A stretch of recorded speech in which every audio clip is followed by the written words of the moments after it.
Welcome back into the Sports Source. This segment of our program brought to you by Madisonville Marine. New boats, used boats, fishing boats, deck boats, pontoon boats, workhorse boats. They got them all, whatever you need, whatever you want. The folks at Madisonville Marine will work with you to make sure you find the absolute right boat for you. There is no better place to buy a boat than Madisonville Marine. And I want to welcome in the first two VFLs on our show today. We have VFL quarterback Bobby Scott, VFL defensive lineman Daniel Hood down there. Gentlemen, thanks for joining us. Great to be here. All right, I think most folks believe Dan Mullen is probably option A, whether that maybe Curry surprises everyone. But Mullen seems to be option A. If he'll pass on a bigger salary from Mississippi State, it looks like they're really going to offer him a nice bump.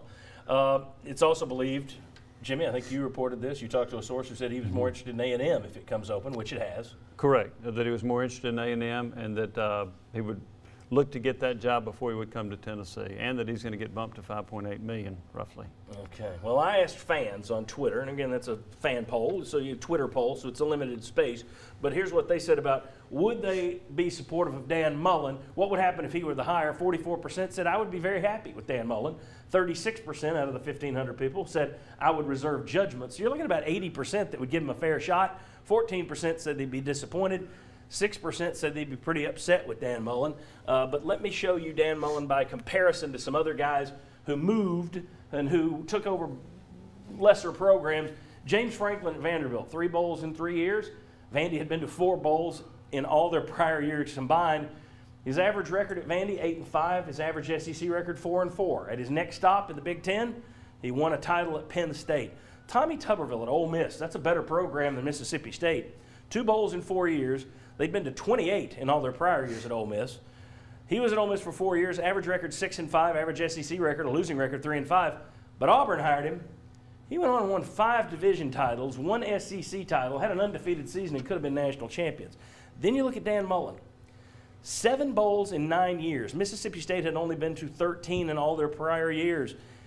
Average record 8-5, average SEC record 4-4. Guys, I could make the case that his is more impressive because he not only built it, he sustained it to an extent. Would Tennessee fans, in your opinion, support Dan Mullen? Would you support Dan Mullen? You know, yes. I mean, I think I would, but golly bum, you know, you look at 4-4 in the SEC. I mean, that's at Mississippi State. Well, that's right. In the SEC West. That's right. I'd give anything for 4-4 in the SEC right now. I mean, I would too. Right now. It's not, you know, it's not as. Well, but here's the thing. Most people would kill to get James Franklin right now, and that's what he did in the SEC East. And you go back and look, he had a lot of wins over Presbyterian and stuff that built him up, but he had translated. Mm-hmm. All right, so we got a maybe. You would support it, but you don't sound wild about it. Where are you? I'm supporting. I think you look at what he did at Mississippi State. You look at some of the players he's came in, he's developed and helped them get through. I think you have to support him and give him a fair shot. But would you want, if of the candidates that have been mentioned, where's he rank on your list? I'd say probably top 3. Okay. Guys, your thoughts on Dan Mullen? Yeah, I would support him, and I think if you look at what he's done in the SEC, the fact that he's done it in the West at a time when the West is the ascendant division in the SEC, I think it's fairly impressive, considering Mississippi State historically is a doormat school. I would always say there is no safe bet. No matter who you hire, there's no Correct. safe bet. It's right place, right time.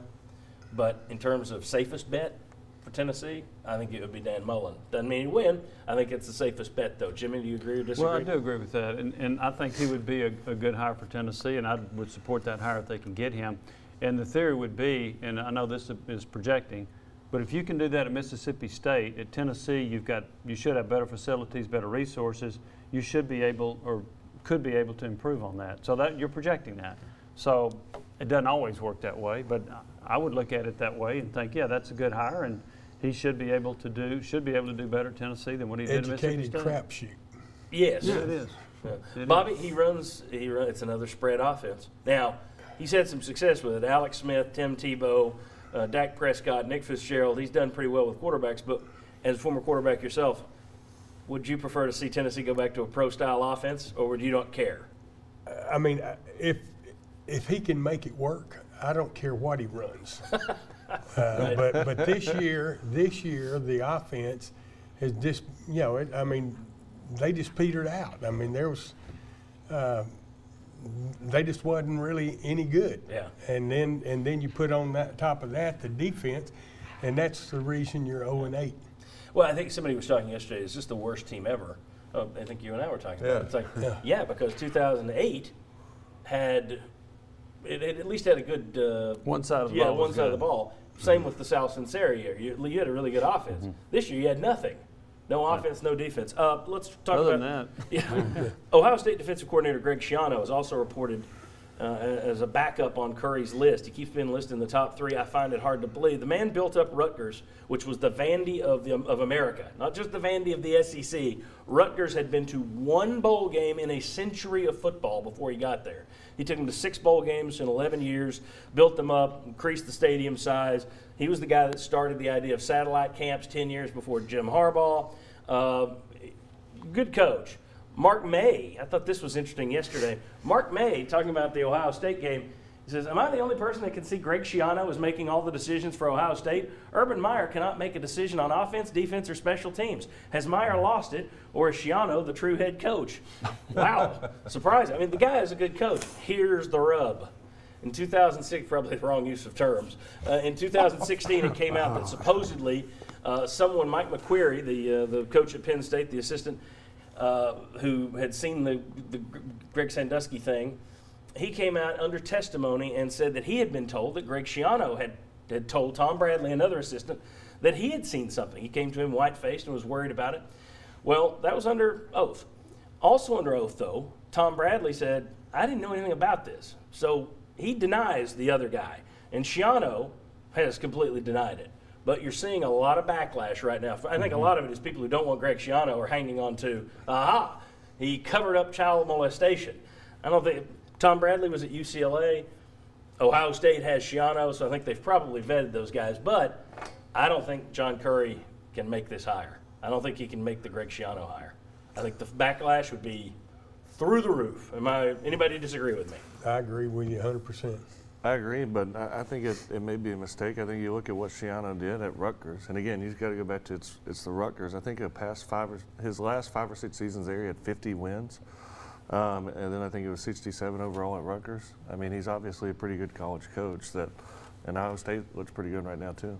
A friend of mine who doesn't like Greg Schiano pointed out he was a failure in the NFL, and I pointed out to him, so was Steve Spurrier, so was Nick Saban, and the list goes on so was and on. Pete Carroll, the first 2 jobs he had. I will agree that there would be a big backlash against him, but I think he is a much better coach than some people who may get less of a backlash, and so you just got to ask yourself, what are you wanting out of this?